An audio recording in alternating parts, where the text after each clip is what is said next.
St. James Band continuing to entertain us this hour. They'll take the stage at the Safeway Waterfront Booze Festival Friday, 5 o'clock, and as Drew points out, happy hour. Oh, yeah. I knew the name of the song, or I knew the tune, but I was not sure of the name, and I was embarrassed to say it incorrectly. So that's why I just went with Black something. Magic Woman. Okay, good. There we go. Hey, how about we step away from our studio to take a visit with these little guys. These are the river otters that call the Oregon Zoo home. There are 4 that currently live at the zoo. This is an up-close opportunity to meet the river otters. So we sent our, what I consider to be, actually, I'm not afraid to say this, our best reporter to cover the story. He goes by... Thank you, Drew, in the studio.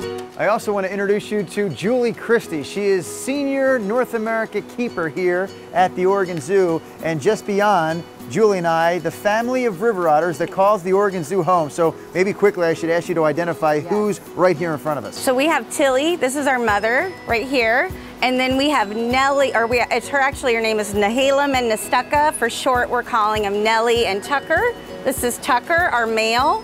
Nellie, the female, and then our dad is BC. He's the one that just split from us right now. So right now we have mom and pups in front of us, exactly. Boy, girl, which brings up a great piece of video that we can show again right now. Just a few months ago, these pups were born back in February. Soon thereafter, Tilly had to teach the pups how to swim. I would have assumed that these guys would have known to swim just on instinct. Exactly, yes. So these guys are born when very small. They're like the size of a pine cone, and their eyes are closed for the first 30 days.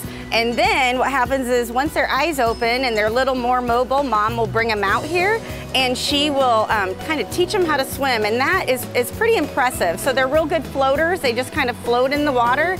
But they won't dive and move around that much. So what she will do is she'll actually take them in the water, she'll scruff them, take them in the water. It seems a little rough at times. It is a little rough, and our first go around we were like, oh my goodness, and then now we're used to it. Okay. So it's pretty fun. She'll slowly kind of start to teach them to dive by dragging them underwater, and then they'll kind of float up, or she'll bring them up.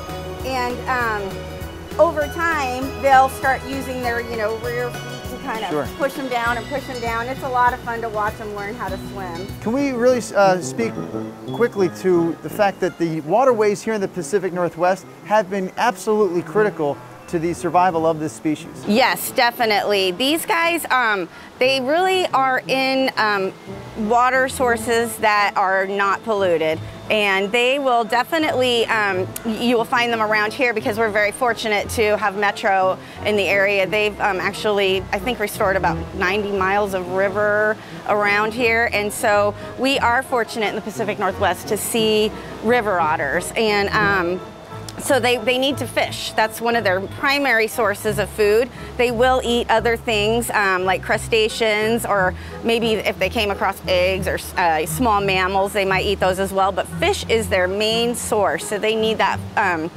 that nice clean source of water so that fish will thrive, and so will these guys.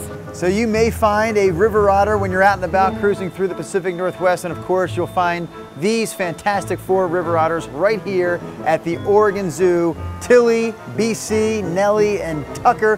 Thanks guys for giving us such a great show this morning. Now we send it back to Drew in the studio and friends.